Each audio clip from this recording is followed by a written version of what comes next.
Olá, meus irmãos, minhas irmãs, é uma alegria revê-los através do estudo da Palavra de Deus. Hoje já estamos na lição 9 e eu gostaria, antes de iniciarmos essas considerações, de convidá-los para uma palavra de oração. Santo Deus, muito obrigado, Senhor, por este momento tão nobre, aonde podemos estender a nossa mão na Tua Palavra, abrirmos e buscarmos na Tua Palavra o sustento para a nossa fé. Nos capacita, Senhor, a compreensão do tema que estudaremos e nos proporcione condições pela Tua graça de praticarmos e de ensinarmos àqueles que nos cercam. Te pedimos e agradecemos essas bênçãos em nome de Jesus. Amém, Senhor. O conflito cósmico. Gênesis 3,15. Coluna dorsal desse tema. Porém, inimizade entre você e a mulher, e entre a sua descendência e o descendente dela. Este lhe ferirá a cabeça e você lhe ferirá o calcanhar.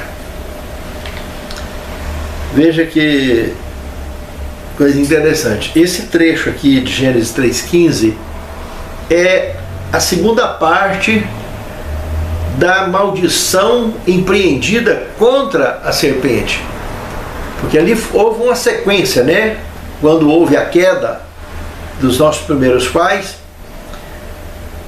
Deus foi direto em Adão, questionou ele sobre o feito pecaminoso que ele tinha cometido e ele jogou a culpa na mulher.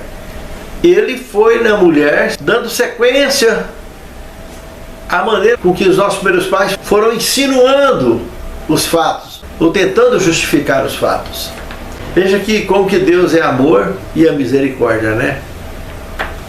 Ele podia simplesmente ter cumprido a risca com o que estava predito e avisado pessoalmente para eles lá no início. De toda a árvore do jardim comereis livremente, mas da árvore do conhecimento do bem e do mal, dessa não comereis, nem nela tocareis, porque no dia em que dela comerdes, certamente morrerás. Simplesmente, poderia ter sido só algo instantâneo, mas não foi assim. O que tinha Deus avisado, nesse aviso inicial, é que o pecado já existia, o conflito entre o bem e o mal já vinha rolando, como nós vimos inclusive no Evangelho de João, no capítulo 8, verso 44, quando Jesus diz que o diabo é mentiroso e pai da mentira, porque ele é homicida e mentiroso desde o princípio. Quando falamos em princípio, voltamos a Gênesis 3, verso 1 e 2.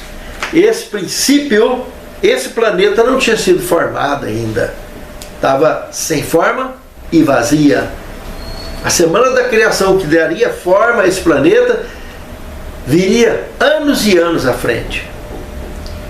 Então imagine que quando os nossos primeiros pais caíram, o conflito já havia explodido no céu há muitos e muitos anos.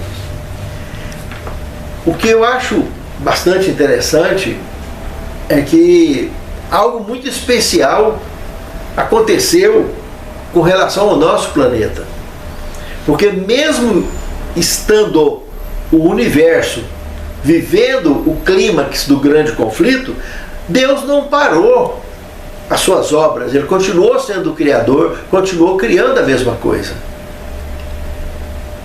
Só que quando o planeta Terra entra em cena, aparece algo muito curioso. Porque quando a gente analisa a queda dos nossos primeiros pais aqui, a maldição que comprometeu o nosso planeta, mas também aqui nesse próprio verso aqui, nós conseguimos ver algo que separa luz de trevas, que separa os descendentes da serpente com os descendentes da mulher. Olhando do ponto de vista espiritual, então, a mulher representando a igreja, ou os filhos de Deus, ou os seguidores, ou os filhos da luz, que em todas as épocas da história da humanidade existiriam, enquanto existisse o conflito, como também nós podemos perceber os filhos das trevas, que também existiriam debaixo desse mesmo conflito. Assim como já vinha existindo antes, só que agora tem um foco diferente. Aqui tem um foco que deixa a impressão bastante clara quando fala dos descendentes da mulher pisar na cabeça da serpente e da serpente picar o calcanhar. Está mostrando algo aqui do planeta. Aqui parece algo diferente, muito diferente. Quando o Evangelho de João fala que Deus amou o mundo de tal maneira, está falando do nosso planeta, que deu o seu único da espécie, seu Filho unigênito, para que todo aquele que nele crê não pereça, mas tenha vida eterna. Está falando de algo que já vinha se desenrolando e que o propósito de Deus, focado aqui nesse planeta, aqui seria transferido a sede do grande conflito, além da mente humana, né? Porque a sede real mesmo é a mente humana. Mas a sede física do conflito seria transferida aqui para a Terra. Foi marcado um lugar onde o Filho de Deus viria para resolver esse problema de vez. E esse lugar foi justamente para onde Satanás tinha sido enviado quando enfrentou, na queda dos nossos primeiros pais, há 4.000 anos antes de Cristo, quando ele resolveu, quem sabe, apresentar algum mérito para poder tomar o planeta Terra de vez, ou sei lá, quando ele foi lá e enfrentou em batalha o que está relatado em Apocalipse capítulo 12, versos de 7 a 12. Houve batalha no céu. Miguel e seus anjos batalhavam contra o dragão e os seus anjos. Mas, como diz o texto sagrado, não prevaleceram, nem o seu lugar se achou nos céus. Foi precipitado o grande dragão, a antiga serpente Satanás. Foi lançado na terra, planeta Terra. E seus anjos foram lançados com ele. Então, quer dizer, eles foram lá numa viagem perdida, enfrentaram uma batalha perdida, que eles não tinham condição de ganhar nada. Mas a Terra aparece então nesse cenário, aonde o Apocalipse mostra na realidade o Gênesis, o que teria acontecido lá atrás, que ela está falando, caiu a antiga serpente Satanás, está falando de alguém que agia como tal, como serpente. Então, é muito profundo toda essa questão do conflito, que já vinha existindo, mas que a Terra, por amor de Deus e por amor de mim e de você, é claro, não num bloco de terra, mas por causa de mim e de você, ela foi focada onde o Messias viria e pagaria o preço aqui na Terra para resgatar os habitantes desse mundo e os seres todos que um dia caíram em qualquer parte do universo e que também buscam a mesma redenção debaixo da graça e do amor de Deus. E Gênesis representa muito bem isso aqui tudo, mas não deixa de focar no que João 8,44 fala, que homicida e mentiroso já existia no princípio, antes desse mundo ser formado. Apenas quando esse mundo se formou, que os nossos primeiros pais ali estavam, e ali foi traçada uma providência para que resolvesse de vez por toda a questão do conflito, foi aqui nesse planeta, no planeta Terra. E é aqui que lá no Apocalipse capítulo 21 fala que a cidade santa vai descer e Deus estará transferindo a sede do seu governo, que hoje é no terceiro céu, vai estar transferindo para cá. Daqui estará partindo o circuito vital de todo o universo. Tudo gira em torno de Deus, porque Ele próprio falou: eu sou o caminho, a verdade e a vida. Ninguém tem vida se não é por Ele. Só que tudo gira em torno do terceiro céu hoje, e vai passar a girar daqui. E para isso acontecer, claro, acontecerá mudanças estruturais, físicas extraordinárias, porque para que um corpo celeste seja orbitado, tudo que orbita em volta dele é menor que ele. Então, com certeza aqui não só será a maior galáxia do universo, como será o maior planeta do universo. Tudo estará girando em torno daqui, porque o Criador estará morando aqui. E isso é o que está escrito em Apocalipse capítulo 21, verso de 1 a 4. Por isso, o nosso planeta é o palco do desfecho do conflito. Um inimigo fez isso, segundo tema. Aqui nós temos a parábola do joio e do trigo, no capítulo 13 de Mateus, do versículo 24 até o 30. Irmãos, aqui de cara nós podemos perceber nessa alegoria, nessa parábola, que existem diversos tipos de culturas, tanto do ponto de vista físico quanto espiritual. E qualquer cultura, ou qualquer semente que se plante, vai ter colheita. E aqui mostra uma semente muito curiosa, chamada joio, e que no conteúdo da parábola, que as pessoas se surpreendem quando vai lá para ver como que está o trigo, como é que nasceu o trigo, que percebe o joio junto com ele. E ao indagar o dono da seara, do plantio, o dono da roça, o dono disse: não, o inimigo fez isso, que eu não plantei esse tipo de semente. E a cultura do joio é um negócio curioso, porque o joio, ele parece muito com o trigo. E só na idade adulta que dá para separar um do outro, justamente porque um cresce e produz fruto, o outro não tem fruto. E dentro do exercício dessa parábola aqui, a gente vê a orientação de que os dois devem crescer junto, justamente para evitar efeitos colaterais letais. Ao tentar colher um antes da hora, arrancar um pode correndo o risco de arrancar o outro. Ao tentar tirar uma praga, tirar aquilo que vai trazer alimento e sustento. Para evitar que isso acontecesse, deixa os dois crescer juntos. É exatamente o que justifica a existência do pecado no mundo, da maldade. Se Deus tivesse executado o diabo logo no início, todo mundo ia obedecer por medo, e não por reconhecer a verdadeira justiça de Deus, o seu amor e a sua misericórdia. Deus, então, através dessa parábola, mostra o porquê que deixou os dois crescer juntos ao longo da história. E todo mundo hoje sabe muito bem que o amor de Deus não tem limites, não tem como entender que Ele pega o seu único da espécie e oferece para salvar a mim e a você, que não merecemos nada. E é o que aconteceu. E o universo todo, hoje, contempla mais que nunca os frutos da maldade que o diabo semeou, por onde quer que ele passou, e o que está semeando. E os frutos do amor de Deus da mesma forma.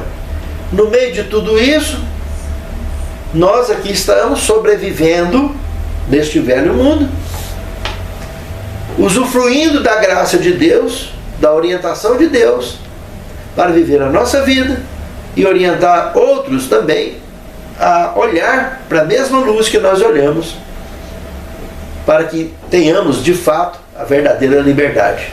Porque conhecereis a verdade e a verdade vos libertará. No terceiro tema, a origem do conflito na terra. Interessante que os nossos primeiros pais, até ali, antes da queda, era tudo de forma plena e absoluta, mesmo sabendo, como está relatado no Espírito Sagrado, que a terra geme com dor de parto, né? Por causa do pecado. Então, aonde aconteceu o pecado, foi muito antes da terra vir à existência, já vinha acontecendo, tanto que nós temos aí a história lá do Yucatán, aquele asteroide que formou a cratera de mais de 200 quilômetros de diâmetro, ali na altura da região do México, lá no Yucatán, há 65 milhões de anos antes de Cristo.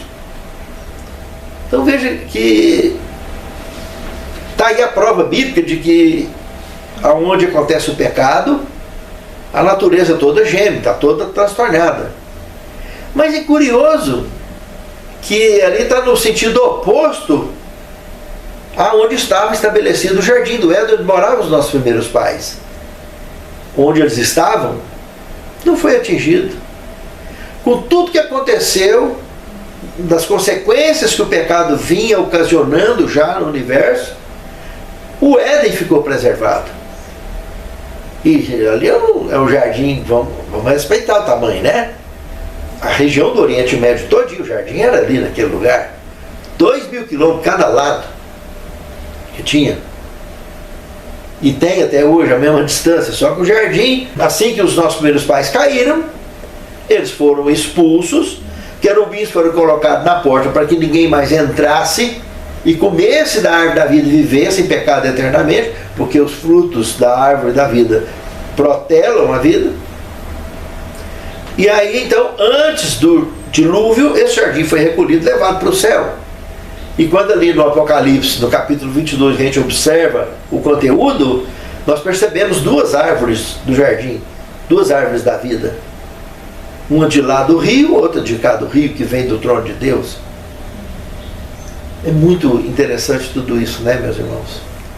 E essa cidade santa vai descer para cá de novo. E tudo vai se encaixar exatamente onde que estava. Apesar de todas as mudanças que acontecerão, porque o Sol não vai precisar de iluminar mais esse planeta, porque a própria presença do Deus vivo é suficiente para iluminar tudo à sua volta. E também o mar não vai existir uma adequação apropriada para uma mudança tão grandiosa, que é a transferência da sede do governo universal do terceiro céu aqui para esse planetinha, que vai se tornar um planetão gigantesco, o maior do universo, e a galáxia da mesma forma. Então é algo muito bacana a gente observar que a origem do conflito na Terra desencadeou exatamente na decisão dos nossos primeiros pais, justamente de desobedecer a palavra de Deus, de questionar a palavra de Deus. Quando isso acontece e a gente avalia o tema em si que levou eles a questionar, analisando Gênesis capítulo 3, do verso 1 em diante, se torna muito mais grave ainda. Porque o tema que levou eles a questionar a gravidade foi exatamente, eles passaram a acreditar no que a serpente estava falando, que indo completamente contra a palavra de Deus e contra a estabilidade da palavra de Deus, como incentivando eles ao monismo, à crença de que eles se tornariam Deus em si mesmo, de que eles passariam a ver como Deus, a enxergar como Deus, e aquilo foi o suficiente para que tanto a mulher caísse quanto levasse o seu marido e da mesma forma caísse. Porque de uma maneira subjetiva podemos observar que Deus havia morreria.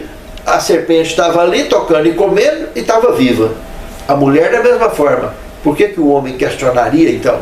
Então foi um golpe muito duro, muito pesado, deles ter vacilado em detalhes que jamais poderiam vacilar. Que a palavra de Deus é absoluta. E sendo absoluta, não significa que tem que acontecer naquele ponto ali, pode acontecer no outro ali. Porque ela é ampla, ela é absoluta. E eles questionaram. No que questionou, caiu. Caiu, veio toda a questão da origem do conflito na Terra. Uma decisão de questionar a palavra de Deus. E ao questionar a palavra de Deus com um tema gravíssimo, que foi o monismo. A crença de que ele se torna Deus em si mesmo. Não é à toa que tantos reis, até no registro bíblico mesmo, se achavam deuses. E exigiam inclusive veneração aqui. O monismo, na realidade, se tornou a fábrica, inclusive, de politeísmo. Não só esses reis queriam ser adorados como Deus, mas como fazer parte do panteão de deuses e de crenças que o diabo já vinha espalhando na história. Uma coisa de louco, né? Uma confusão tremenda. Mas aí nós temos, no quarto tema, a origem do conflito no céu. Como nós vimos lá em João 8,44, né? Desde o princípio já tinha ali então o homicida e o mentiroso, antes da Terra ter tido forma de planeta Terra. E é tão verdade que quando nós percebemos em Gênesis 2, 9 e 17, nós podemos perceber que na criação do próprio jardim foi colocado duas árvores ali, uma que pertencia a Deus, que o nome era pesado, a árvore do conhecimento do bem e do mal. Como que pode, né? Então está ali a origem celeste de algo que já existia, um conflito que já vinha correndo. Mas um ponto específico foi estabelecido ali, que Deus colocou algo de propriedade pessoal dele ali, para que ninguém pudesse lidar. E a árvore que produz frutos, e um fruto que é um alimento divino, que Deus teria aqui nesse planeta, no nosso jardim, uma árvore pessoal dele, de alimentação dele, que jamais uma criatura qualquer poderia tocar ou comer, porque é algo divino. E a árvore, inclusive, da vida, que estava ali também, no mesmo jardim, que essa tem algo além do que tinha todas as árvores que tinha no jardim. Fruto que traz a saúde das nações, como o próprio profeta João, lá no Apocalipse, revela. Tem algo diferente nesse fruto da árvore da vida. Contudo, a árvore do conhecimento do bem e do mal, o nome em si já denota a existência do conflito antes da existência do planeta. Depois nós temos também textos bíblicos, como o de Ezequiel, capítulo 28, verso de 12 a 19, e o de Isaías 14, 12 a 15. Ambos focando no conflito que teve no céu e desencadeou a batalha que lançou aqui neste mundo o anjo caído, e que se tornou príncipe das trevas deste mundo. A origem do conflito no céu. E aí nós temos o quinto tema em seguida: se você me adorar. Ao analisarmos o Evangelho de Mateus no capítulo 4, Lucas também capítulo 4, mas em Mateus, do verso 1 ao verso 11, nós podemos perceber na tentação que de cara a terceira pessoa da Santíssima Trindade reveste de poder o Filho do Deus vivo. Entende? Para que ele fosse então conduzido ao deserto. Mas só que esse Filho do Deus vivo também não subestimou o inimigo. Ele jejuou 40 dias, porque sabia o nível de batalha que ele ia enfrentar. Então, se ele não subestima, por que que o ser humano subestima? Por que que os mortais normais subestimam? E não se reveste do mesmo poder com que ele se revestiu para poder ser vitorioso diante desse arqui-enganador. Precisamos de estarmos habilitados. E nós percebemos que a arma usada pelo Filho de Deus foi justamente a palavra de Deus. E notamos também que ele sabe muito bem manejar a palavra de Deus, que com a palavra de Deus ele tentou lutar para quebrar o Filho de Deus, para derrubar o Filho de Deus. E foi com a palavra de Deus mesmo que o Filho de Deus colocou ele para correr para sempre.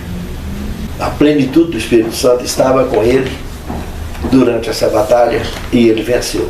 No sexto tema, a natureza do conflito cósmico.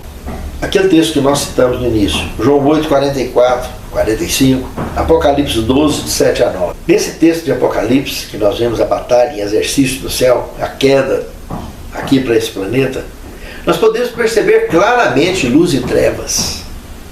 Nós podemos perceber verdade e mentira claramente. Nós vimos que o arqui-enganador é amante das trevas, é o responsável pelas trevas, é o responsável pelo pecado e as suas consequências. E Deus, através do seu amor e misericórdia, nos oferece a luz, a vida eterna, a justiça e principalmente a salvação debaixo da sua graça maravilhosa. A nossa mente é a sede desse grande conflito, irmãos. É por isso que no sétimo tema eu colocaria a sede do conflito. É a nossa mente. Jesus diz o seguinte: o reino de Deus não está na busca exterior, está dentro de vós. Alguns dizem o eilo aqui, o eilo acolá, mas o reino de Deus está dentro de vós. Se nós encontramos o reino de Deus dentro de nós, nós seremos vitoriosos sempre e estaremos entrando nesse reino físico quando Jesus vier nos buscar. Porque nós encontramos Ele dentro de nós. Quando a gente encontra Ele dentro da gente, a sede do grande conflito que é na nossa mente, nós sempre estaremos vencendo. Porque eu tenho convicção que o reino de Deus está dentro de mim. Então, na minha mente, eu estou sempre nesse combate, mas sempre na companhia de Cristo, do Espírito Santo e do Pai. E estou sempre lutando e vencendo as batalhas que eu tenho que enfrentar durante o exercício da minha missão ou durante o exercício da nossa missão neste velho. Eu queria citar um texto aqui do Grande Conflito, página 412 e na 417, que diz o seguinte: Deus não é responsável de maneira nenhuma pela origem do pecado. Nada é mais claramente ensinado nas Escrituras do que isso. O pecado é um intruso, cuja presença não tem justificativa. É algo misterioso e inexplicável. Justificá-lo equivale a defendê-lo. Se ele tivesse sido imediatamente exterminado, os habitantes do céu e de outros mundos teriam servido a Deus por medo e não por amor. A influência do enganador não teria sido destruída por completo, e o espírito de rebelião não teria sido totalmente desarraigado. Devia ser permitido que o mal amadurecesse para o bem de todo o universo ao longo dos séculos da eternidade, que Satanás devia desenvolver de forma mais completa seus princípios. Isso faria com que todos os seres criados pudessem ver o verdadeiro caráter das acusações feitas por ele contra o governo divino. E a justiça e a misericórdia de Deus, bem como a imutabilidade de sua lei, ficariam para sempre livres de qualquer contestação. Senhor Deus, santifica-nos, Senhor, na Tua palavra, porque a Tua palavra é verdade. Capacita-nos a compreensão do Teu escrito e da nossa missão que Tu tens confiado a cada um de nós. Conduza-nos sob Teus cuidados, prepare-nos para o Teu reino. É o que te pedimos agradecidos em nome de Jesus. Amém, Senhor.